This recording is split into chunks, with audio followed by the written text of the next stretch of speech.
चलो बात ना करो, पहले इस पर जाओ। देखो, हम भूल चुके हैं उसको, उत्तराखंड की जल विद्युत परियोजना। ठीक है, चले। आज फैक्चुअल इन्फॉर्मेशन है सारी याद करवाऊंगा, और कल को भी फैक्चुअल इन्फॉर्मेशन होगी बहुत सारी। उसके बाद ऑब्जेक्टिव क्वेश्चन लगाने पड़ेंगे तुम्हें। ठीक है, धीरे धीरे हम उत्तराखंड की समाप्ति की तरफ बढ़ रहे। देख लो, कुछ नई नई नीतियाँ भी आई, उसमें भी कल को उसके अंदर इंक्लूड कर दूंगा। पहले देख लो, ये 5 परियोजनाएं पढ़ाऊंगा मैं तुम्हें। कल मैं पिछली वाली क्लास में मैंने तुम्हें समझाया मेगावाट का क्या मतलब हो, गीगावाट का क्या मतलब हो, किलोवाट का क्या मतलब हो, सोलर नीति क्या है, 2023 में कौन सी सोलर नीति आई, समझ बात। या क्या कहा था धामी जी ने, समझ आई बात। या 2027 तक हम 2500 गीगावाट बना देंगे। वर्तमान समय में हम सोलर एनर्जी से केवल 500 मेगावाट, गीगावाट नहीं मेगावाट, 500 मेगावाट बिजली पैदा कर रहे हैं, लगभग 500 मेगावाट के आसपास। ये समझ जाओ 2027 तक जो नई सोलर नीति आई उत्तराखंड की, उसके तहत ये समझ जाओ हम 2027 तक 2500 मेगावाट एनर्जी पैदा कर देंगे। 1 मेगावाट कितने घरों को बिजली दे, 1 मेगावाट की जो 1 मेगावाट जो एनर्जी हो, कितने कितने घरों को बिजली मिल जाएगी। 1 मेगावाट की परियोजना था अगर लगा रखी, कितने घरों को बिजली मिल जाएगी? 10,000 10 लाख नहीं हो, गीगावाट हो। 1 गीगावाट 10 लाख घरों को बिजली देगा। 1 मेगावाट 500 घर के आसपास। 2 मेगावाट का होगा तो 1000 घर के आसपास। अगर 3 मेगावाट का होगा 2500 मेगावाट का होगा तो 25 मेगावाट का 25 मेगावाट का अगर प्लांट होगा तो, अगर 25 मेगावाट की जल विद्युत परियोजना होगी तो कितने घरों को बिजली चली जाएगी? 25 मेगावाट की कितने, जल्दी बता दो मुझे। अगर 25 मेगावाट की परियोजना होगी तो कितने घरों को बिजली चली जाएगी? 12,500 घरों को बिजली चली जाएगी। इसका हिसाब जोड़ लेता हूँ, लगभग 10-12 हज़ार घरों को बिजली चली जाएगी अगर 25 मेगावाट की परियोजना होगी तो। सही बात है। पर मैंने कहा 50 मेगावाट की अगर परियोजना तो कितने घरों को बिजली चली जाएगी? 25,000 घरों को। 25,000 घरों में चूल्हा, 25,000 घरों में बल्ब जल जाएगा। ये बात पता होनी चाहिए, जब जाकर तुम्हें ये सब चीजें समझोगे तुम। आज मैं जो समझाने वाला हूँ वहां से डायरेक्ट पेपर में डायरेक्ट सवाल दिखाई देगा तुम्हें पेपर पर, और ऑप्शन काटने में भी तुम्हारी मदद करने वाला होगा अगर तुम्हारा इतना डेटा याद होगा। इस चैप्टर में दिक्कत पता क्या है, बहुत सारी परियोजना हो जा तो बच्चों के नाम नहीं याद होते, पर यार नाम नहीं याद होते तो बेसिक चीज भी बच्चा भूलना स्टार्ट कर दे। अरे बेसिक तो पढ़ लो पहले, जो एक बच्चे को याद होना चाहिए। एक बच्चे इतनी अपेक्षा करी जा उत्तराखंड की जल विद्युत परियोजनाओं में। उत्तराखंड के अंदर ना दिक्कत क्या है, उत्तराखंड के अंदर जितनी भी एनर्जी उत्तराखंड के अंदर पैदा करी जा रही है, बस वो नहीं पूछना कितनी एनर्जी पैदा करी जा रही है, जितनी भी एनर्जी पैदा करी उसमें सबसे ज्यादा योगदान कोयला हमारे पास है नहीं, खनिज हमारे पास है नहीं, छोटी मोटी बायोमास एनर्जी हम बना ले, छोटी मोटी बायोमास। जैसे पिरुल के पत्ते लाए, चीड़ के पत्ते होनी यहाँ बहुत अधिक मात्रा में है, चीड़ के पेड़ पाए जा, उनके पत्ते सारे में फैले रहा है। तो सरकार ने क्या करा, उन्हें इकट्ठा कर 2018 में उन्होंने इकट्ठा कर एक नीति चला दी, पिरुल नीति लेगा हम 2018 में। पिरुल नीति में क्या है, वो एक प्रकार का बायोमास है, इकट्ठा करके उन्हें फूक फाक कर उस एनर्जी को कन्वर्ट करके उस वहाँ तो बिजली बना रहे हैं, फूक फाकों से जला के तब जाकर मतलब उस एनर्जी में कन्वर्ट कर रहे हैं, वह एनर्जी कन्वर्ट करके तब जाकर हम बिजली का यूज कर रहे हैं। यस, एनर्जी ऐसी भी एनर्जी बना रहे हैं। पिरुल मतलब चीड़ के पत्ते का इस्तेमाल कर 2018 में। याद रखनी बात है, पिरुल नीति कब आई नहीं पूछ लेगा, पिरुल नीति कब आई 2018 में। तो समझना तुम, सोलर नीति लेगा हम, सोलर नीति यार, सोलर सिस्टम जो सोलर है ना, जो सोलर सिस्टम है वो फ्यूचर है। सोलर सिस्टम पर ना पता क्या कर रहे हैं, मुख्यमंत्री स्वरोजगार योजना चला रखी 2021 के अंदर। मुख्यमंत्री स्वरोजगार योजना 25 से लेकर 50 किलोवाट तक का अगर तुम प्लांट लगाओगे तो सरकार तुम्हें 20 लाख रुपए तक का लोन दे रही है, और उसमें फिर सब्सिडी भी दे रही है तुम्हें।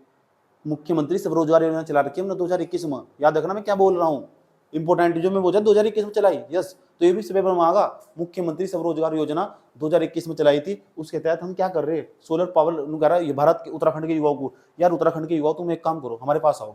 तुम कौन, हम सरकार, एक काम करेंगे हम सरकार है ना, तुम बैंक के पास जाओ, मेरा नाम लेना, उससे लोन लेकर आओ 20 लाख रुपए का। 20 लाख रुपए का तुम लोन देंगे और चुपचाप जाकर 25 से लेकर 50 किलोवाट 25 से लेकर 50 किलोवाट का तुम प्लांट लगाओ, सोलर प्लांट लगाओ। तुम अपने यहाँ सोलर प्लांट लगाओगे तो समझ जाओ पूरे एरिया में ना जो एनर्जी पैदा होगी वह प्रदूषण मुक्त हो जाएगा। यार हमारा सपना 2070 तक हम कार्बन का उत्सर्जन कम करना। हमें नहीं चाहिए यार कार्बन, हमें नहीं चाहिए कोयला। तुम देश के अंदर 68% बिजली कोयले से बना रहे, देश को तुमने बर्बाद कर दिया। कहाँ जा रहे हैं हम, तुम कहाँ जा रहे हो, नुकसान हो जाएगा। और उत्तराखंड के अंदर एक भी थर्मल पावर प्लांट नहीं है जुलाई 2021 में। कब, जुलाई 2021 में, ये समझ जाओ जुलाई 2021 के अंदर, 2021 नहीं 2024 के अंदर, जुलाई 2024 में CEA सेंट्रल इलेक्ट्रिसिटी अथॉरिटी केंद्रीय विद्युत प्राधिकरण एक प्रकार का कोर्ट है जहां विद्युत संबंधित मामले चल सारी नीतियां बनाई जा, सारे आंकड़े भी प्रस्तुत कर। जो CEA यानी सेंट्रल इलेक्ट्रिसिटी अथॉरिटी यानी केंद्रीय विद्युत प्राधिकरण, उन्होंने पता क्या कहा 2024 में कि उत्तराखंड है ना, मुख्यमंत्री धामीने ने कहा कि हम ना एक ताप विद्युत संयंत्र लगाना, हम ना एक थर्मल पावर प्लांट लगाना जहां हम कोयले को जलाकर बिजली पैदा करेंगे, वो भी 1300 मेगावाट के आसपास की। सुन लो ध्यान लगाकर मैं क्या कह रहा हूँ, वो भी कहाँ लगाने वाले हैं, उत्तराखंड में। कहाँ लगाने वाले? उत्तराखंड के अंदर। कहाँ से? देहरादून के अंदर। बात समझ में आई आती? अभी तक लगाया नहीं, थर्मल पावर प्लांट नहीं है यहाँ से जहाँ कोयले को जला के बिजली बनाई जा, वो हमारे यहाँ नहीं है। इसकी बात चल रही भी, और उम्मीद है अगले इस मंजूरी तो मिल चुकी है, ये बन लगेगा 1300 मेगावाट का प्लांट। अब 1300 मेगावाट समझ में आ रहा है?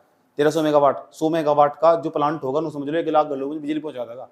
जब 50 मेगावाट का समझ जाओ, 50 मेगावाट का जो प्लांट हो वो 25,000 घरों को बिजली दे देगा, तो 1 लाख 100 मेगावाट का लगभग दे देगा 50,000 घरों को बिजली, 50,000 1 लाख घरों को बिजली दे देगा।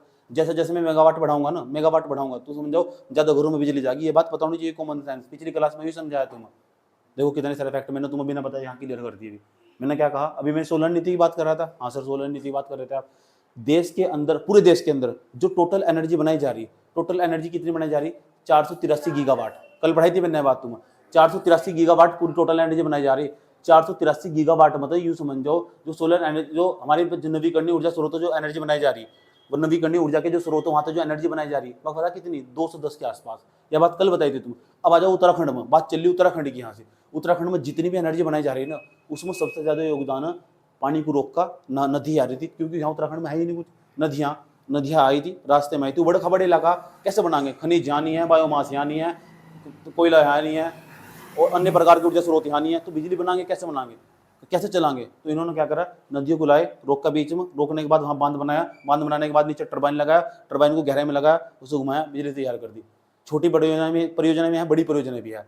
5 तो आज मैं तुम्हें बड़ी परियोजनाएं पढ़ाने वाला है, मेरे सामने रखी 5 बड़ी परियोजनाएं, मैप पर दर्शाया मैंने जानबूझ के। और इनके लिए नदियाँ भी बताना जरूरी। क्यों? क्योंकि इनसे संबंधित तुम पूछे, या परियोजना कोई भी परियोजना हो, नदी पर तो होगी, नदी पर नहीं होगी तो नहर पर होगी, क्योंकि नदी का रास्ता काट कर अलग इलाके में ले आवा हम। सही बात है, नदी को काट कर रास्ता जा रही, नदी आ रही। नदी कौन सी हो? जो अपना रास्ता खुद बनागी, वह नदी होगी। नहर क्या होगी? जिसका रास्ता हम खुद बनाएंगे, वह नहर होगी। तो नहर पर भी तो परियोजना बना सके। हाँ, तो नहर पर परियोजना बना दे। जैसे हमने पथरी में बना रखी, यहाँ से पथरी में, जैसे हमने यहाँ बने मोहम्मदपुर झील, यहाँ कोई आदमी मर जाए, वहाँ से मोहम्मदपुर झील पर निकाल लो, वहाँ झील ही तो आप पूरी परियोजना। हरिद्वार में 2 ही परियोजना, एक यहाँ पथरी पर होगी और एक यहाँ होगी दूसरी मोहम्मदपुर झील पर परियोजना। वहाँ बिजली बनाई जा, वहाँ बिजली बनाई जा रही है। समझ बात है? चले, इतनी बात बताओ समझ। इसका मतलब क्या हो? वहाँ पानी रोक लिया गया, नीचे गहरे में टरबाइन लगा देंगे घूम में, तो 2 तार निकाल ले, बिजली को स्टोर कर रख दिया, आसपास के इलाके में पहुंचा दी। 20 मेगावाट की परियोजना पथरी में ये थी, 20 मेगावाट की। अब बताओ 20 मेगावाट की परियोजना, इसका मतलब कितने घरों बिजली जाती होगी? लगभग 20 मेगावाट, 20 मेगावाट की 1 लाख लोगों को बिजली पहुंचा देगी। जी नहीं सकती क्या? 10-12 हजार मान लो, 10,000 मान लो, इसने आसपास। ये पता होना चाहिए तुम्हें, यही तो पिछली क्लास में समझाया तुम्हें। बात बताओ समझ में आई नहीं आई? क्या कहने की कोशिश करी जा रही है? अब हम बात करते हैं आगे। बात मैंने कहा तुम्हें सोलर नीति ले आए हम यार, ले आए। क्यों लेकर आए हम यार? ये हमारा फ्यूचर है। हम चाहते हैं प्रदेश का, यहाँ 21 में हम क्या लेकर आए? 21 में लेकर आए उत्तराखंड के युवाओं को जागरूक करने के लिए मुख्यमंत्री स्वरोजगार योजना के तहत ना, आओ भाई एक काम करो, सोलर पार्क खोल लिया हमने देहरादून के अंदर। सोलर पार्क, सही, सोलर पार्क योजना ले आए हम। एक पूरा का पूरा पार्क बना रखा है, वहां सोलर पैनल लगा रखे हैं, सोलर पार्क। अब तो तुमने ऐसे वैसे पार्क देखे होंगे, बाबू सोना घूमने वाले पार्क देखे हो नहीं तुमने? अब सोलर पार्क, जाओ बाबू सोना के साथ घूमने। क्या है? What is this?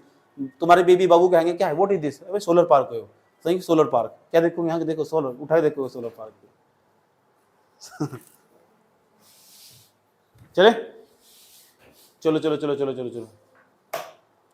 नई परीक्षा बनी आई, एक बार उसका रीडिंग मारना। जो नई वाली परीक्षा बनी आई उसमें अच्छा लिखा हुआ, सर जितनी बातें बता रहा हूँ मैं, ये सारी उसमें लिखी हुई। जितनी बातें मैं बोल के बताऊंगा सारी उसमें लिखी, उसके बाद सारी समझ में आ गई। टोटल कुछ भी मैं बोलूंगा सब समझ में आएगा, वहां तक निकाल लेना। उरेडा जानो क्या? उरेडा, उरेडा नहीं जानते? चलो अभी मैंने पहले इस पर जाओ, पूछेगा बेटे पेपर में उठा के सवाल है। पहले इस पर जाओ। सबसे पहली खास बात 29 जनवरी 2008, या डेट दिमाग में रट्टा मार लेना, कई बार पेपर में पूछी हुई। 29 जनवरी 2008 को राज्य की नवीकरणीय ऊर्जा नीति आई थी, पहली नवीकरणीय ऊर्जा नीति। सही बात है। इसमें कहा था 25 मेगावाट तक की परियोजना के लिए, 25 मेगावाट तक की जो परियोजना, 25 मेगावाट तक की जो परियोजना, छोटी परियोजना नहीं कहलाती है, जो 25 मेगावाट तक की हो, वहाँ प्राइवेट कंपनियां भी काम कर सके। अगर कल को यहाँ मुझे कोई, यहाँ यह नहर है मेरे सामने, मेरे घर के सामने नहर जा रही है, मुझे यहाँ 25 मेगावाट नहीं, मुझे 20 मेगावाट की एक परियोजना बनानी है, तो मैं अपनी खुद की कंपनी खोल सकूँ। जरूरी है मैं सरकारी इंटरफेयर करेगी, मैं अपनी कंपनी खोल लूँगा, अपने मजदूर लगाऊंगा, सब चीज़ें, और सरकार को बस मैं टैक्स दे दूंगा और अपनी बिजली बनाकर अपने आप यहाँ इस पूरे एरिया की बेचूंगा 20 मेगावाट का प्लांट लगाकर। यह बात 2008 में जो नीति आई थी, नवीकरणीय ऊर्जा स्रोत क्यों कह रहा, प्रदूषण ही नहीं हो रहा, प्रदूषण थोड़ा ही हो रहा है इससे कहीं। ये सर 25 मेगावाट तक हम, यह बात बताओ समझ में आई नहीं। 2008 में 29 जनवरी 2008 को राज्य की पहली नीति आई थी, नवीकरणीय ऊर्जा नीति। नवीकरणीय यहाँ की, नवीकरणीय थोड़ा यहाँ गया, कोई रहा ही नहीं यहाँ से, समझ बात है। पहले उत्तराखंड की जो पहली ऊर्जा नीति आई थी, नवीकरणीय ऊर्जा नीति कब आई थी, 2008 में। डेट भी याद रखनी, 29 जनवरी 2008 को। क्या कहा था, 25 मेगावाट तो जो नीचे के परियोजना होगी ना, वहाँ तो प्राइवेट कंपनियां भी काम कर सके, निजी कंपनियां भी वहाँ काम कर सके। बात समझ में आई है, ये बात कही गई थी। ये सर नो, जैसे सोनू प्राइवेट लिमिटेड या कंपनी बना दी मैंने, और वो आराम से जाकर मैं अपने मजदूर लगाऊंगा, अपनी मेरी कंपनी का नाम होगा, उसका फंड होगा, मैं सरकार को टैक्स दूंगा। बस सरकार तुम्हें क्या चाहिए, क्योंकि मैं सरकार के संसाधनों का यूज कर रहा हूँ। या नदी किसकी, सरकार की। कौन सी सरकार की, उत्तराखंड सरकार की। तो उत्तराखंड सरकार, और जो मेरी कंपनी बनाऊंगा मैं, अगर मेरी बिजली कोई नहीं खरीद रहा ना, तो यूपीसीएल खरीद देगा। यूपीसीएल कौन, सही बात है, Uttarakhand power corporation limited. Uttarakhand power corporation limited, सही बात है कि उत्तराखंड की सरकारी कंपनी है बिजली की, जो लाइसेंस देने का काम करती है। मेरी जैसी कंपनी को लाइसेंस देगी, जाओ सोनू जी एक काम करो, जाओ तुम एक काम करो, छोटी सी परियोजना बनाओ और जाओ बिजली इकट्ठा करो, कोई दिक्कत नहीं है, हम खरीद देंगे तुमसे बिजली। समझ नहीं बात है, उस एनर्जी को हम खरीद देंगे। ये सर नो, ये बात बताओ, पल्ली लाइन जो लिखी है समझ में आएगी नहीं आएगी। उत्तराखंड के अंदर सबसे पहली बार नवीकरणीय ऊर्जा नीति कब आई, 2008 में। कब आई, पता लग चुका है। 25 मेगावाट से नीचे की परियोजनाओं में निजीकरण की अनुमति दे दी गई, प्राइवेट कंपनी में वहां आराम से जाकर योजना लगा सकती है। राज्य को 12% बिजली निःशुल्क मिलती है, बात याद रखनी, 12%। अब 18% की लॉयल्टी कर दी। लॉयल्टी जानते हो, तो इसका मतलब जितनी भी बिजली बनेगी ना, उसमें 12% बिजली यहाँ के लोगों को मुफ्त में मिलेगी, यानी सस्ती बिजली यहाँ से दूसरे राज्यों की अपेक्षा, क्योंकि हम बहुत बिजली बना रहे हैं। याद रखना बात यार, सही भाई बात है। दिल्ली इतनी बिजली नहीं बना रहा, और वहाँ बिल्कुल फ्री कर रखी है, देख लो, सही बात। 12% की लॉयल्टी मिलेगी। पेपर में टिक आएगा ना, उत्तराखंड राज्य की सरकार को जो हो, अगर दूसरी परियोजना तो ये बना रहे हैं ना बाहर, तो मतलब हिमाचल प्रदेश के साथ हम मिलकर बिजली योजना बना रखे हमने। जैसे हमने देखो यहाँ हिमाचल प्रदेश के साथ किसो बांध परियोजना, यहाँ हमने हिमाचल प्रदेश का भी योगदान, दोनों मिलकर बिजली बना रहे। तो यहाँ जो बिजली इकट्ठी होगी ना सारी की सारी, 12% बिजली हो फ्री मिलनी, ये तय है हमारा नीति में। ये कितने परसेंट की लॉयल्टी, 12%। 12%, बस 12% पे देखकर टिक मार का आगे बढ़ जाइए। 31 जनवरी, या जो नीति आई थी 2008 में, जमाना बदलता वक्त बदलता, 2008 में किसी और की सरकार थी, वो साल दूसरा, सही बात है। 2015 आया तो जमाना बदला, वक्त बदला, जज्बात बदले, हालात बदल के 2015 आया, मोदी जी आए, क्या कहते हैं, मैं देश बदल दूंगा। देश क्या बदला नहीं बदला तो सबको पता क्या करा, सही बात है। 31 जनवरी 2015 को, 1 जनवरी 2015 को तो नीति आयोग बनाया, 31 जनवरी 2015 को इन्होंने लघु विद्युत परियोजना ले आई है। पुरानी वाली जो नीति थी 2008 की, उसे रिप्लेस कर दिया। बेटा नुकहा तू यह नीति घर जाओ, नई नीति लेके आ रहे, ये नई नीति ले आए हैं। 31 जनवरी 2015 को जल विद्युत परियोजना को लेकर छोटी लघु विद्युत, उसका नाम रख दिया, पहले तो उसका नाम था नवीकरणीय ऊर्जा नीति, अब इसका नाम रख दिया लघु जल विद्युत परियोजना। क्या नाम रख दिया, कब आई, 2015 में। पूछा जाएगा तुमसे, ये पूछा जाएगा लघु जल विद्युत परियोजना जो नीति निम्नलिखित में से कौन से सन में आई, 2014 में, 15 में, 16 में, 17 में, आंतर 15। उत्तराखंड की पहली नवीकरणीय ऊर्जा नीति कब आई, पहली 2008 में। उत्तराखंड की लघु विद्युत परियोजनाओं की पहली नीति कब आई, यही है, तब भी 2008 पे टिक मारना, वह पहली है। वह लघु परियोजनाओं के लिए 25 मेगावाट लिखा नहीं लिखा हुआ, ये सर दोनों पर टिक मार, याद आएगी बात क्या। अब ये अगर न पूछे तो पिरुल नीति कब आई, पिरुल नीति, पिरुल का मतलब क्या हो, चीड़ के पत्ते को लाकर बिजली बनाना। पिरुल के पत्ते क्या है, एक प्रकार का बायोमास। बायोमास क्या हो, जिसके अंदर सांस रहा होगा, प्राण ना होगा, तो पेड़ जो पत्ते हो उनके अंदर सांस प्राण तो कभी रहे होंगे, सही बात हो। नीचे गिर गया हो, इसे इकट्ठा करके ले आओ, इकट्ठा करके उसे भर लो, भरने के बाद उसे कूट लो, जला लो, उसके अंदर एनर्जी इकट्ठी कर लो, इकट्ठी करके उसे एनर्जी कन्वर्ट करके आगे भेज दो, ठीक है। वो अलग टेक्निकल है, वो टेक्निकल एक्सपेक्ट, उसको नहीं जाना दूंगा। पिरुल नीति कब आई, 2018, सही बात है। इस चिड़ी के पत्तों तो बिजली बनाई जा रही है। तीनों चीज बताओ समझ में ही नहीं आई है, ये सर नो। उसके बाद टेक्नोलॉजी, अब ये टेक्नोलॉजी क्या है, जब हम बिजली बना, मतलब जहां हम बिजली को यूज करते हैं, नदियों का रास्ता हम मोड़ देते हैं। एक तो नदियां अपने आप जा रही अपने रास्ते में, अपने आप जा रही, तो हम क्या करेंगे, नदियों को तेज, उसका भाव तेज करने के लिए ऐसी सुरंग का निर्माण कर देंगे ताकि उसका पानी तेज हो जाए, समझे नहीं क्या। तो उसे बोलते हैं run of river technique. Run का मतलब दौड़ना, ऑफ रिवर, नदियों के जाने के लिए अलग प्रकार की टेक्नोलॉजी इस्तेमाल करना, उसे बोलते हैं रन ऑफ रिवर टेक्निक। जिसे हम खुद बनाते हैं, सही बात है। प्राकृतिक तौर पर ही नदी आ रही, उसको गोल गोल सुरंग के माध्यम से लेके जाएंगे, बहुत तेज जल गिरेगा, बहुत भयंकर तरीके से। अगर मान लो सुबह किसी व्यक्ति को घेर दिया ना, कितना बड़ा तरक्की है, वो भी बड़ा सही में मेरे जैसा तैरने वाला बंदा भी डूब जाएगा सुबह। समझने की बात है, क्योंकि मैं तो बहुत एक्सपर्ट हूँ ना, मजाक नहीं कर रहा, मैं बहुत भयंकर था हरिद्वार के अंदर ना, जब मैं कूद जाता था, मजाक नहीं कर रहा, हरिद्वार के अंदर जब मैं कूद जाता ना, नहीं कूद गया ना मैं, तो अंदर से नीचे तक जाके कितने एक सिक्का फेंक के आना 2 रुपए का, उसे मैं अंदर तक कूद कर ले आऊँ था, इतना एक्सपर्ट था मैं। हाँ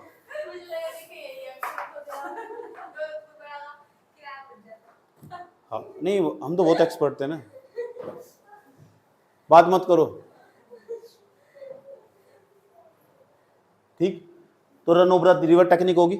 उसके बाद एक सवाल और पूछा जाएगा तुमसे, तो पूछा जाएगा run of the river technique, कौन सी टेक्निक यूज कर रहे हैं हम बिजली बनाने के लिए, जब हम पानी रोक रहे, उसका रन ऑफ रिवर टेक्निक का सुरंग बना रहे एक टाइप से।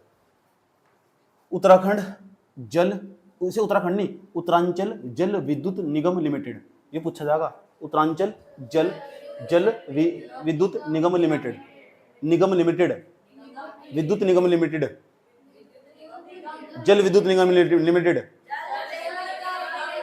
उत्तरांचल, 12 फरवरी 2001 कई बार पूछा हुआ, लेकिन इसका नाम बदल दिया उत्तरांचल का, उत्तरांचल का नाम बदल कर रख दिया 2 जुलाई 2007 को, इसका नाम बदल कर रख दिया गया उत्तराखंड जल विद्युत निगम लिमिटेड। कब? 2007 को। याद रहेगी बात है, ये कई बार पूछा हुआ कि जो उत्तरांचल जल विद्युत निगम लिमिटेड है, इसकी स्थापना 12 फरवरी 14 फरवरी नहीं 14 फरवरी तो फिर वैलेंटाइन डे आ, उसको 2 दिन पहले ही कर दी गई, क्योंकि उसमें पता था बाद में जाके भी बिजी हो जाएंगे। समझ की बात है, इन्होंने सोचा 2 दिन पहले ही कर दो, ठीक। तो 12 फरवरी 2001 को उसकी स्थापना कर दी गई, ये सुन लो, ठीक है। अभी 6 पॉइंट समझ में आए। अभी और भी बहुत सारे, एक भी क्वेश्चन नहीं बचने का, बहुत मुश्किल बचेगा, इसलिए मैं कल का भी टाइम ले रहा हूँ उसमें, ठीक है। सारी जो नीतियां मैंने तुम्हें बताई ना, थोड़े पहले बोल के बता रहा था मैं, सारी पार्क सार्क सब उसमें मैं इंक्लूड कर दूंगा। पहले 5 बड़ी परियोजनाएं पढ़ लो, ऑप्शन को काटने में मदद कर रही है। समझ की बात है, बेसिकली एक बच्चे को पता होना चाहिए, एक बच्चे की गेन करने की, डेटा को गेन करने की, चीजों को एक्सेप्ट करने की जो हो उसकी क्षमता हो एक प्रकार की। इसलिए मैं तुम्हें ना फैक्चुअल इन्फॉर्मेशन ज्यादा देना नहीं चाहता, फैक्चुअल इन्फॉर्मेशन के साथ कॉन्सेप्ट को दिया जाता है, फैक्चुअल इन्फॉर्मेशन लंबे समय तक याद रहती है। सही में फैक्चुअल इन्फॉर्मेशन को याद, तथ्य को रटने की सीमा हो, तथ्य के साथ विश्लेषण को मिला दिया जाना। समझ की बात है, क्योंकि मैं तो पढ़ाता हूँ टीचिंग स्किल्स वालों को, तो मुझे पता ना, तथ्य के साथ अगर विश्लेषण को मिला दिया जाए तो किसी भी चीज को लंबे समय तक याद रखा जाता है। याद रहेगी बात, ठीक, याद रखने की। और तुम केवल तथ्य याद रखोगे तो एक लाइन उसे भूलने की प्रवृत्ति टेंडेंसी बहुत ज्यादा होगी, ठीक। इसलिए जरूरी होगी तथ्य के साथ थोड़ा विश्लेषण को, तो मैं चाट मसाला लगा के उसे पेश करता हूँ। समझ आई बात है, आओ फिर चले।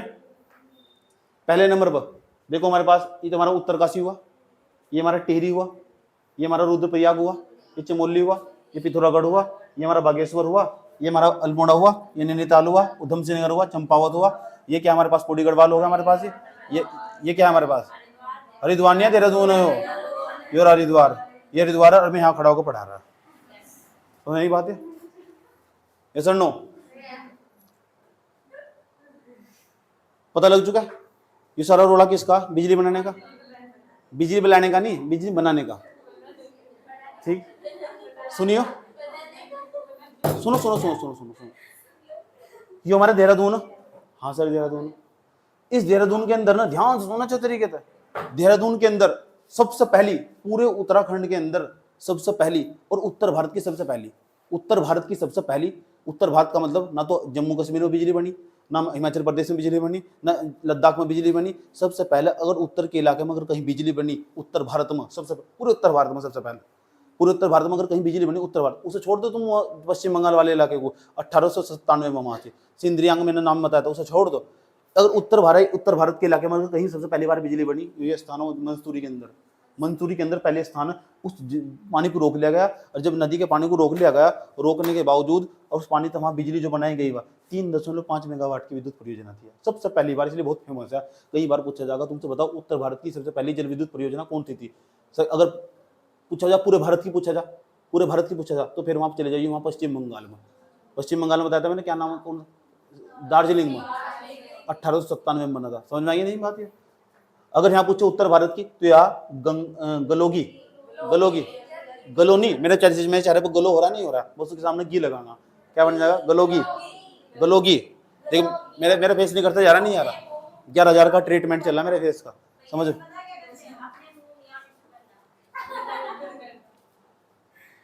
गलोगी गलोगी जल विद्युत परियोजना, गलोगी जल विद्युत परियोजना। यहाँ एक स्थान पड़ता भट्टा गांव, भट्टा गांव, कौन सा गांव हो? तो यहाँ भट्टा गांव पड़ता, क्यारकुली भी कहते हैं, क्यारकुली के आसपास और भट्टा गांव के आसपास यहाँ परियोजना बनाई गई थी, नाम गलोगी जल विद्युत परियोजना। या 1907 में, तो 1907 में शुरुआत हुई थी इसकी, 1909 में बनकर तैयार हो गई थी। 1909 में बनकर तैयार हो गई थी, पेपर में 1909 पर टिक मारना। किस पर टिक मारना? नाम बताओ उसका क्या है?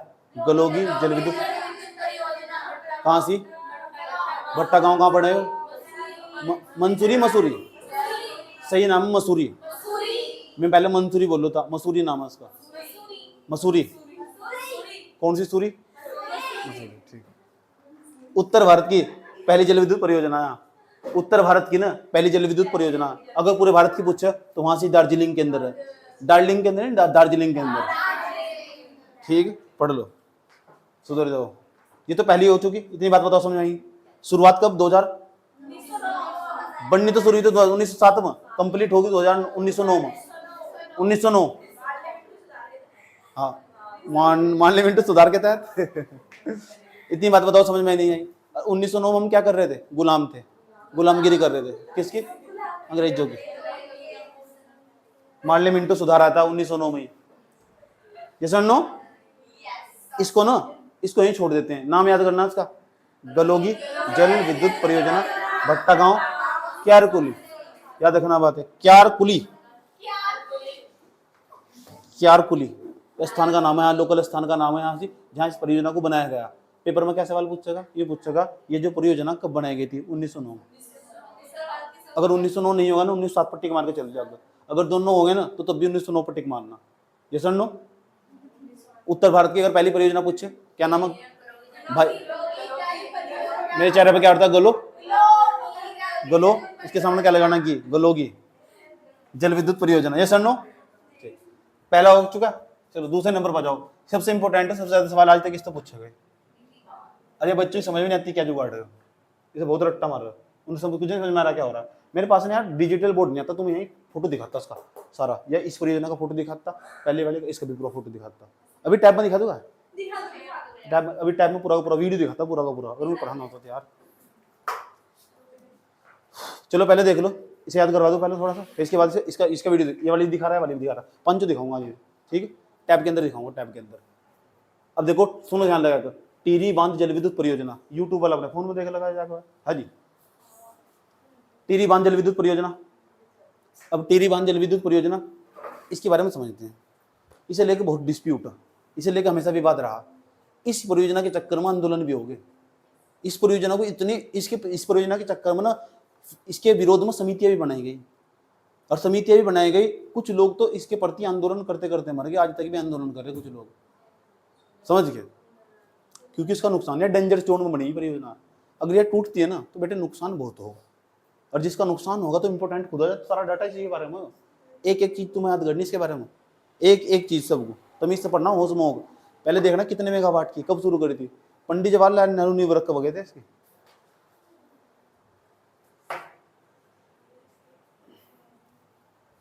चलो देखते हैं, चलो बहुत पुरानी है। हमारे पास दो नदियां पड़ा, एक तो भिलंगना पड़ा, कौन? भिलंगना। एक पड़ती है भागीरथी। बस मुझे ना बता दो तुम, भिलंगना कहां से निकला, भागीरथी कहां से निकला? जब मैंने भिलंगना कहां से निकलती? खतलिंग ग्लेशियर, खतलिंग ग्लेशियर कहां पड़े? टिहरी।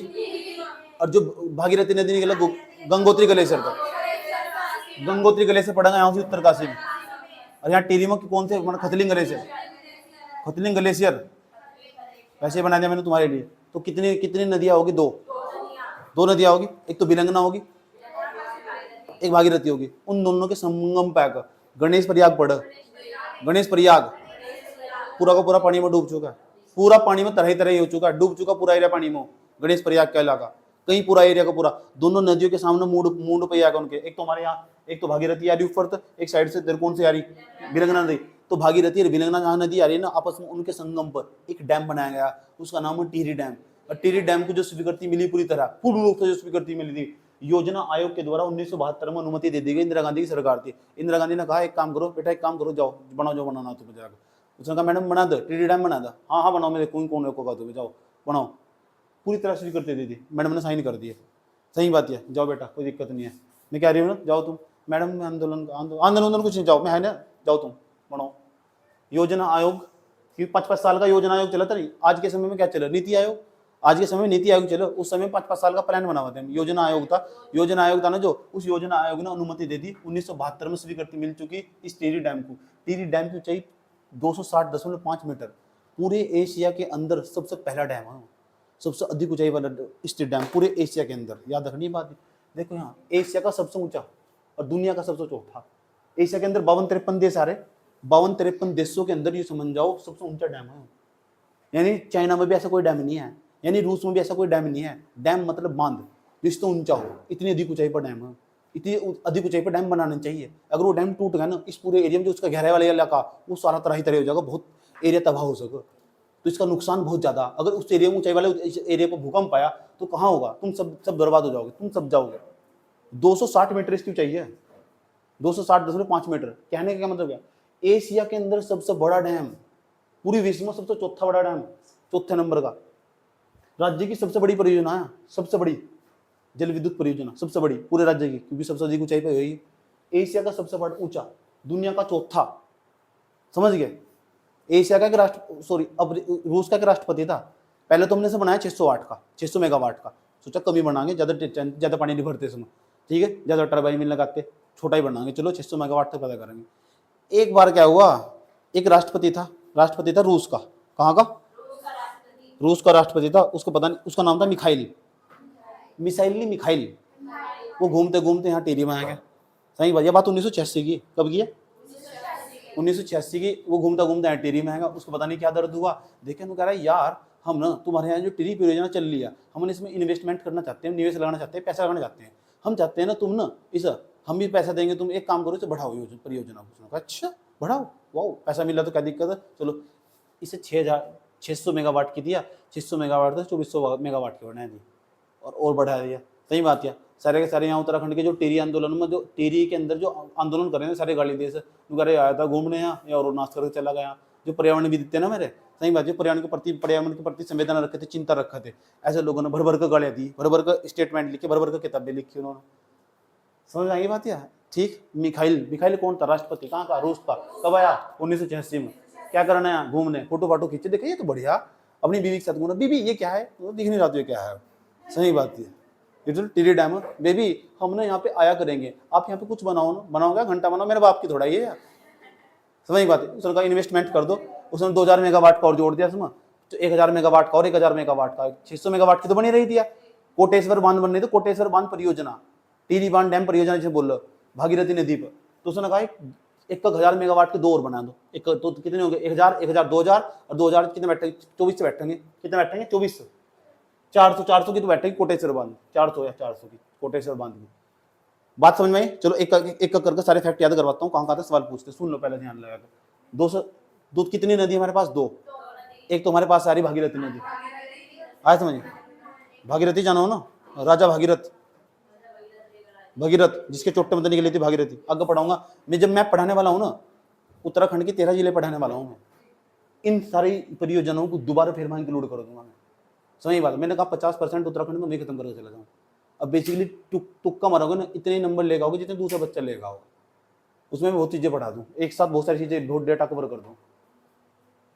समझ गए, हाँ। टिहरी जल विद्युत परियोजना, टिहरी क्योंकि टिहरी जिले में, इसलिए टिहरी जल विद्युत परियोजना 260 मीटर ऊंची, पेपर में पूछा गया, 260.5 मीटर ऊंची परियोजना। इतनी ऊंची परियोजना बनाने की जरूरत क्या थी भाई, एशिया की सबसे ऊंची परियोजना, बधाई हो, दुनिया का चौथा सबसे बड़ा बांध यार, ये सबसे अधिक ऊंचाई पर, राज्य की सबसे बड़ी परियोजना है, राष्ट्र का गांव। इसे ना, इस परियोजना का दूसरा नाम है, टिहरी बांध जल विद्युत परियोजना का नाम है राष्ट्र का गांव। राष्ट्र, लास्ट का नहीं है, राष्ट्र का, राष्ट्र का, हमारे देश का गांव भाई है, भेदभाव। योजना आयोग 1972 ईस्वी में स्वीकृति मिली, योजना आयोग तो इसे परमिशन मिल गई, नुगारा बना लो, इंदिरा गांधी नुगारे बना लो, तुम्हारा दिमाग ना खाओ, जो बनाना बनाओ। अच्छा शुरुआत समझ लो, एक तो 600 मेगावाट से शुरुआत हुई, 1986 में रूस के साथ समझौता होगा, 2400 मेगावाट हो गया टोटल। परियोजना कितनी की हो गया? 2400 में। 86 में कौन आया था घूमने यहाँ? मिखाइल, मिसाइल नहीं, मिखाइल। कहाँ का राष्ट्रपति था? क्या करने आया था? घूमने आया था। क्या करा उसने? समस्या खड़ी कर दी। समस्या नहीं, उत्तराखंड जिसे कंज्यूम करना बिजली को, उत्तराखंड की सरकार के लिए तो फायदा होगा। फायदा होगा नहीं होगा? उस टाइम पर हम यूपी में आए थे, उत्तराखंड थोड़ा ही पैदा हुआ था उस टाइम पर। ठीक, 2400 मेगावाट की योजना थी बनी। टिहरी हाइड्रो डेवलपमेंट कॉर्पोरेशन, कई बार पूछा हुआ, टिहरी हाइड्रो डेवलपमेंट कॉर्पोरेशन 12 जुलाई 1988 को पूरा कॉर्पोरेशन, क्योंकि बहुत बड़ी योजना परियोजना बन चुकी ना, तो उसके लिए कॉर्पोरेशन बनाना जरूरी है। एक प्रकार की कंपनी बनाकर तैयार कर रख दो, सही बात। और सारी कंपनी सब कुछ ऑपरेट करेगी भाई। 1000, 2000, 400 मेगावाट, ये 1000 मेगावाट के इतनी बड़ी परियोजना तुमने बनाकर तैयार कर दिया, इसे ऑपरेट कौन करेगा? कुछ तो चाहिए ना, वहाँ कहीं भी खराब भी आ सके, तो पूरी कंपनी बनाकर तैयार कर रख दी, सही बात है। गवर्नमेंट कंपनी समझ लो। टिहरी हाइड्रो डेवलपमेंट कॉर्पोरेशन की स्थापना 12 जुलाई 1988 को हुई। 1988 को राजीव गांधी की सरकार थी उस टाइम पर। किसकी?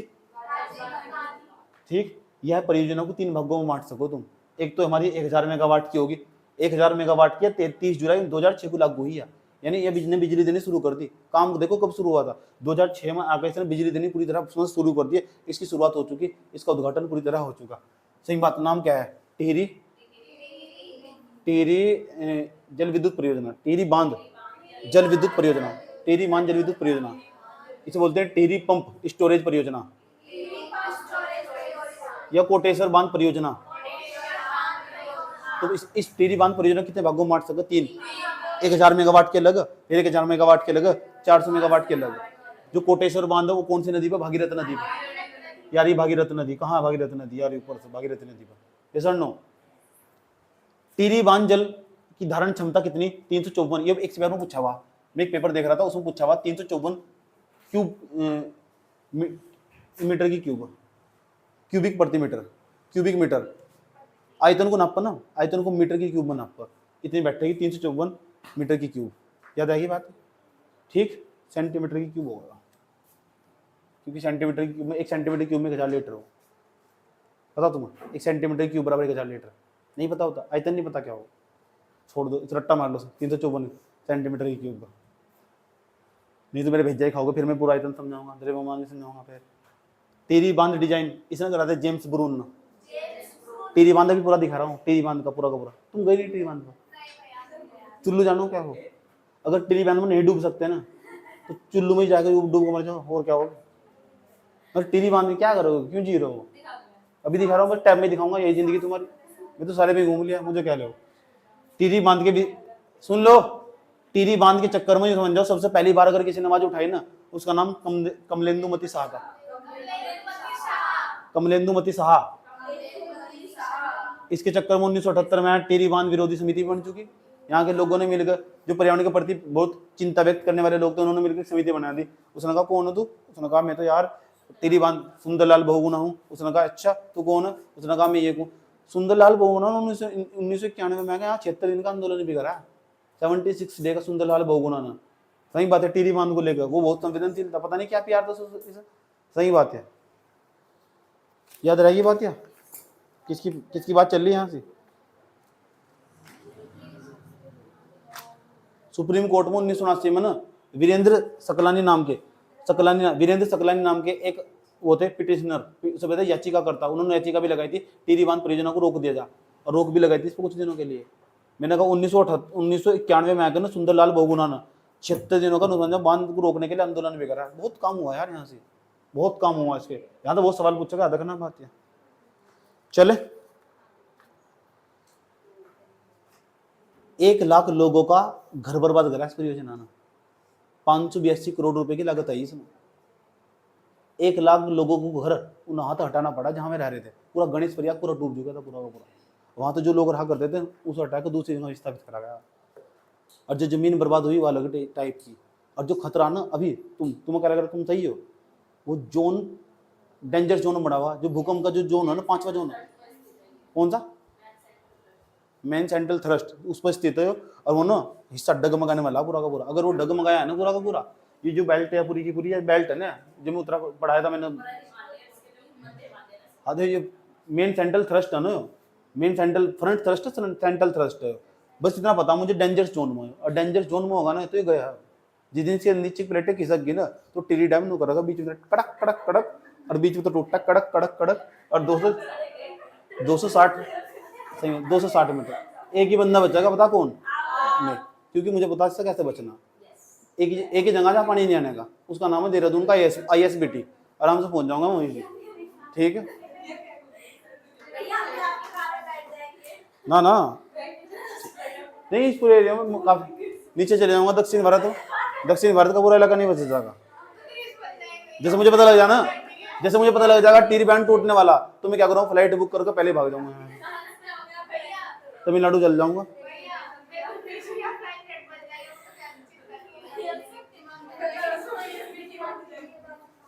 दो हो गए ना, तीसरे नंबर पर जाओ। ये रहा 30 किसो बांध परियोजना। ये टोंस नदी नहीं आ रही, कहां से आ रही है? रूपिन। एक तो रूपिन, यहाँ तो था वो रूपिन नदी, यहाँ रूपिन, अरे क्या था वो सुपिन नदी। तो सुपिन कहाँ था वो? उत्तरकाशी से क्या आ रही? सुपिन। इधर तक क्या आ रही? रूपिन। ठीक, कहाँ से आ रही रूपिन बताओ? हिमाचल प्रदेश से आ रही, डोगरा कवारक क्षेत्र से। डोगरा कवारक क्षेत्र पड़ा है हिमाचल प्रदेश के अंदर, वहां तैरी रूपिन नदी। और यहाँ तो पता कौन सी नदी आ रही? सुपिन नदी। स्वर्ग रोहिणी ग्लेशियर, उत्तरकाशी में पड़ा स्वर्ग रोहिणी ग्लेशियर। और दोनों नदी आकर वहां नेटवाड़ा मिल जाएगी, नेटवाड़ा देहरादून में बड़ा। सही बात है। फिर ये नदी ने धीरे धीरे आगे बढ़ेगी। क्या नेटवाड़ा उत्तरकाशी में पड़ेगा? अच्छा, फिर उसके बाद धीरे धीरे आगे बढ़ गया, नेटवाड़ा जल विद्युत परियोजना बनाई गई वहां से। इस नदी पर आगे आगे वहां उसके बाद टोंस नदी के अलावा टोंस नदी पे यह परियोजना बनाई गई। इसी का नाम हमारे क्या नाम है इसका, बताओ? किसो बांध परियोजना। 600 मेगावाट की, 660 मेगावाट की, तो काफी बड़ी परियोजना। मैंने कहा इसकी परियोजना मेगावाट तो समझ में आ रहा ना, अगर कल ना पढ़ाता तो फिर सिर पे ऊपर ना जाता। इसलिए मैंने कल वाली क्लास बहुत इंपॉर्टेंट थी। हिमाचल प्रदेश उत्तराखंड दोनों मिलकर इस परियोजना का निर्माण करा। हिमाचल प्रदेश उत्तराखंड दोनों मिलकर इसमें पैसे लगाया, और पैसे लगा कर दोनों को लाभ हो रहा है। उत्तराखंड भी बिजली यूज कर रहा है इस परियोजना, और जो हमारा हिमाचल प्रदेश भी, हिमाचल प्रदेश उत्तराखंड दोनों मिलकर इसकी यहाँ की बिजली इस्तेमाल कर रहे हैं, इस आसपास के एरिया के लोग। यस और नो? ठीक है। कौन सी नदी पे? टोंस नदी पे। कहाँ पड़ा? देहरादून में। कितने मेगावाट की? 606 मेगावाट। बहुत ही कम पूछेगा किसी पेपर में, लेकिन इन 5 के तो पक्का मेगावाट याद ही कर लेना। जो 5, 3 तो मैंने पढ़ाई थी तुम, ठीक है। ये कितने मेगावाट की? 2400 की। पहले कितने की थी? अब फीलिंग आ रही है ना 600 मेगावाट की, क्योंकि पीछे पढ़ाया था ना कल की क्लास में। चौथे नंबर पर जाओ, लखवाड़ बांध परियोजना। 2022 में नितिन गडकरी आए थे, इसका उद्घाटन करके चले गए। सही बात है। इसका फायदा पता किसे किसे हो रहा है? सुन लो, लखवाड़ भी बोल रहे, लखवाड़ बांध परियोजना यहाँ पड़े देहरादून में, यमुना नदी पर। यमुना नदी जहां तक चल रही है लास्ट तक जाके 33 परियोजना पूरी यमुना नदी पर। 33 परियोजना, 33 जगह बांध रोक के बिजली बना रहे पूरी यमुना नदी पर, जहां तक होगी गुजरेगी। अच्छा, यमुना नदी उत्तराखंड में जा रही, यूपी में भी जा रही, हरियाणा में भी, अगर यूपी में, तुम्हें भी तो बिजली बना रहे होंगे यार। सारा ठेका तुम्हें दे रखा बिजली बनाने का, ठीक है। ये सारा हराम का माल सारे घर में बांट दें इसे उत्तराखंड में। सुन लो, लखवाड़, बात मत करो, लखवाड़ बांध परियोजना, ठीक। यमुना नदी के राज्य को समझ जाओ, राज्यों को लाभान्वित करती है। कितने राज्यों को? 6 राज्यों को। 6 राज्य इसका लाभ उठाएंगे। अब 6 राज्यों का नाम बताने जा रहा हूं मैं, क्योंकि पेपर में उठा के पूछ लेगा जो लखवाड़ जल विद्युत परियोजना या कौन सा राज्य इसमें से नहीं है। क्या तुम सुनना पसंद करोगे? पहले राज्य का नाम हमारे पास उत्तराखंड, हिमाचल प्रदेश होगा ही होगा, हरियाणा भी होगा ही होगा, राजस्थान भी, वो भी मजा ले रास्ता, यूपी भी होगा ही होगा। अब फिर यमुना नदी, जब यमुना नदी जा रही है तो दिल्ली में भी जा रही है, दर्द दिल्ली का भी होगा ही होगा। मुझे लगा 6 के 6 आदमी भी हो गए होंगे। चलो, गोवा है इसमें, दुख इधर लगा इधर को जा रहा है, समझ में नहीं बात है। गोवा क्या कर रहा है? मध्य प्रदेश आया, अपने यहाँ भी कुछ भी। मध्य प्रदेश कहाँ था जगह से?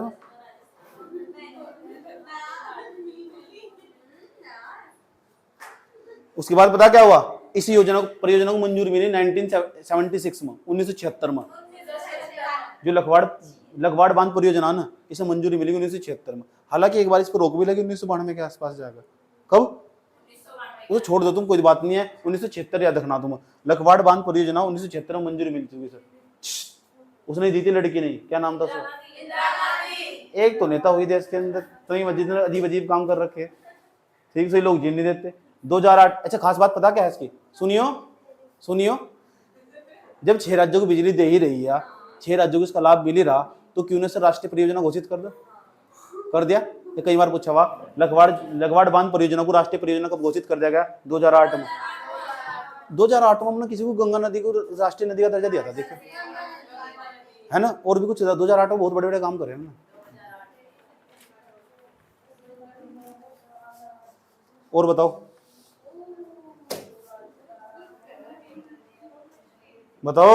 क्षमता कितनी इसकी? 300 मेगावाट। बात मत करो, इसकी क्षमता देख लो कितनी, 300 मेगावाट। कितना? ठीक, 204 मीटर की चाहिए इसकी भी, कम नहीं है इसकी भी। ठीक, तो टीरी बांध को लेकर जो आंदोलन कर रहे थे, उन्होंने सोचा ये भी काफी ऊंची परियोजना, सही बात है, इसके प्रति भी आंदोलन कर दो। तो इसलिए 1992 पर इस पर भी रोक लगी थी। क्यों लगी थी पता? 1991 में ना सुंदरलाल बहुगुणा भूखा बैठा हुआ था, 76 दिन तो भूखा बैठा रहा। अब तुम कहो सुंदरलाल बहुगुणा को कौन? आगामी चैप्टर पढ़ाने वाला हूँ, उत्तराखंड की प्रसिद्ध विभूतियां। तो वहाँ सुंदरलाल बहुगुणा की बहू से लेकर, बेटी से लेकर, परिवार से लेकर, खानदान तक का सब कुछ बताऊंगा। सही बात है, सबको मैं सब कुछ बताऊंगा उनके बारे में। चले, अच्छा ये परियोजना राष्ट्रीय परियोजना घोषित हो चुकी। 90% जो हो इसमें जो पैसा खर्च होगा वो तो देगी केंद्र सरकार। अब राष्ट्रीय परियोजना है ना, परियोजना को बनाने के लिए पैसा चाहिए, रोकड़ा चाहिए, तो एक काम करो, पैसा दो पहले तो। सही बात, पैसा अगर कुछ भी होगा सारा काम, बेनिफिट भी अगर इसका बेनिफिट जो होगा वो पैसा भी अगर मिलेगा, मान लो बिजली बना के बेची जा रही इस परियोजना से, तो उसका 90% हिस्सा भी फिर जाएगा किसके पास? केंद्र सरकार के पास। सेंटर की सरकार पता क्या कहेगी उत्तराखंड वालों को? धामी जी चुपचाप बैठे रहो, अब तुम्हारा इस पर अधिकार नहीं है, अब हमारा अधिकार है। या राष्ट्रीय परियोजना घोषित हो चुकी, उत्तराखंड की परियोजना नहीं है, राष्ट्रीय परियोजना, हम ध्यान रखेंगे इसका। समझ में आया बात? या 6 राज्यों को बिजली दे रही है, 6 राज्यों को बेनिफिट हो रहा है इससे, 6 राज्य इसका लाभ ले रहे। सही बात है, तो इसलिए हल्के में नहीं ले सकते। ठीक, बिजली नहीं दे रही, सिंचाई भी देती है, याद रखना बात है। पानी रोक देते हैं, वहाँ हटा देते हैं। ठीक, तो दो कई सारे काम है उसके। 4 हो गए तक, 5वें नंबर पर जाओ। इससे पता लगा पंचेश्वर बांध परियोजना, भारत और नेपाल के संबंध जब भी लिखा ना बैठकर कि कैसे चल रहे, तो पंचेश्वर बांध परियोजना के बिना पूरे नहीं होते। याद रखना बात है। पंचेश्वर जो बांध परियोजना ना, पंचेश्वर बांध परियोजना के जरिए ही समझ जाओ इसके जो हो पूरे होंगे किसके रिलेशन? उत्तराखंड के, हमारे नेपाल के रिलेशन। एक तो हमारे पास ये चंपावत नीचे दिख रहा है, चंपावत है, ऊपर पिथौरागढ़ हुआ, साइड में नेपाल हुआ, इस पूरे एरिया में ऊपर तो काली नदी आ रही, काला पानी नामक स्थान से लिबू लेक दर्रे के पास तक। सही बात है। इस तरह यहाँ साइड में कौन सा पर्वत पड़ा? काकागिरी पर्वत। काकागिरी पर्वत ही तो पड़ा, काकागिरी पर्वत, काका का बापू नहीं, काकागिरी पर्वत। उसके समांतर यहाँ कौन सी नदी बह रही है? काली नदी। पवित्र नदी है, अपवित्र नदी है। पवित्र थोड़ा ही है, अपवित्र। आगे जाकर किस नाम से जाना? शारदा नदी के नाम से। शारदा टनकपुर के बाद, टनकपुर कहाँ पड़ा? चंपावत में। टनकपुर में भी टनकपुर परियोजना। लेकिन जो फेमस है ना 5, ये तो यार एक स्टूडेंट से अपेक्षा करे जा, कुछ नहीं याद हो ना, अगर तू कितना भी मर्ची लाना, मतलब 5 तो आराम से याद कर ले। मतलब कितना भी तेरी जिंदगी झंड है ना, कितना भी खत्म हो, तो ये 5 परियोजना तो याद कर ही ले यार। बाकी ऑब्जेक्टिव क्वेश्चन लगा के पूरी कर सको। लेकिन कल की क्लास में बहुत सारा डेटा इंक्लूड कर दूंगा इसमें, बहुत सारा डेटा। मेरे पास मैप की कमी थी, मेरे पास डिजिटल बोर्ड नहीं है, मैं परेशान हूँ। मैसेज होता तुम, अगर मेरे पास डिजिटल बोर्ड था, मैं टेरी जल विद्युत परियोजना के बाद बिना पूरी कर देता। पहले ये बाद में पढ़ाता, वो पूरा का सारा सिस्टम ही खोल के दिखाता था। तो मैं गरीब आदमी हूँ यार, सही बात है। मैं ऐसा कर पूरा का बना, देखो फोटो जूम कर दिखाता, देखो बिजली भी कर बननी है, ऐसा कर बने। तो संसाधनों की कमी है, बस गरीब आदमी यार। डिजिटल बोर्ड ले लेंगे एक, इस जो साल चल रहा है ना, इस साल का जो दिसंबर आ रहा है उसमें लेते। ठीक है, इस साल का जो दिसंबर आ रहा है, अगले साल का जो आ रहा है ना अप्रैल, उसमें हम लेने के लिए किसी को। लेकिन उसके बाद जो मई आगा, नहीं मई, उसके बाद जो अगला दिसंबर आगा, मेरा बर्थडे किसी पता नहीं कहाँ था आता है यार। चलो ठीक है। चले सुनो सुनियो और सुनिया सुनिया राता राता दे विच चंपावत भी पिथौरागढ़ वाले बजा में रहे, नेपाल वाले भी। भारत नेपाल के मध्य संधि हुई थी। क्या हुई थी? संधि 1986 में। 1986 में पहले संधि कर ली, पहले लड़ाई करते थे बहुत ही नेपाल वाले इनके साथ। उसने कहा यार जब नदी जा ही रही तो नेपाल वाले नाराज हो गए, कह रहे हम बनाएंगे इस बांध, ये कह रहे हम बनाएंगे, ये कह रहे हम बनाएंगे, एक काम को मिलकर बना दो। भारत और नेपाल के बीच में संधि होगी, हाथ मिला लिया, ठीक है, यहाँ के प्रधानमंत्री ने मिलकर आपस में चलो भाई चलो संधि होगी, संधि कर ली, समझौता कर लिया, चलो भाई दोनों मिलकर बनाएंगे, आधी बिजली सारी आधी हमारी, ठीक है, ना तेरी ना मेरी, दोनों की बिजली यहाँ से, जैसा नो कोई दिक्कत। पता क्यों करा इन्होंने संधि? इन्होंने संधि पता क्यों करी? क्योंकि इन्हें पता ना 4 साल बाद कोई पैदा होने वाला। 4 पहले संधि कर लेना नहीं, सही बात, इन्हें पहले डर गए मेरे हैं। 4 साल बाद में आ गया था ना, 2000 में पैदा हुआ ना मैं, 1999 में। पंचेश्वर बांध परियोजना बाद भारत नेपाल के मध्य संधि होगी 1996 में। पंचेश्वर बांध परियोजना 1996 में बनाई गई। 50-40 मेगावाट की, अलग मत लेना। इसका मतलब 5 गीगावाट, 5.4 गीगावाट के आसपास, 5.4 गीगावाट के आसपास, समझिए। 1000 मेगावाट में कितने गीगावाट हो? किसमें? तो पल्ली तरफ चले गए नेपाल भी ना, इसमें भारत की उत्तराखंड वह मिलकर देखो तो 50-40, चंपावत भी, पिथौरागढ़ भी, नेपाल भी। 315 मीटर ऊंचाई है इसकी, सही समुद्र तल तो चाहिए।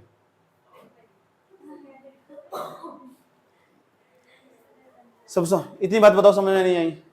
सर नो कोई प्रॉब्लम? अब बाकी पता लगा ऑब्जेक्टिव क्वेश्चन लगाने के बाद। लेकिन कल को ना हम जो नई परीक्षा में नहीं आई उसके अंदर बहुत अच्छा डेटा दे रखा है, वो इंक्लूड करूंगा। कुछ करंट अफेयर का उसमें इंक्लूड करूंगा। चिल्ला में भी परियोजना, उसमें भी देखेंगे। ये तो छोटी छोटी परियोजना रह ही रही, छोटी छोटी परियोजना उत्तराखंड की अलग। अब एक जिले के अलग अलग पढ़ेंगे, एक जिले के अलग अलग परियोजना पढ़ेंगे, जब जाकर हमारे याद होगा सारा का सारा डेटा हो। एक भी सवाल नहीं बचने का। आज के लिए इतने रखते हैं हम।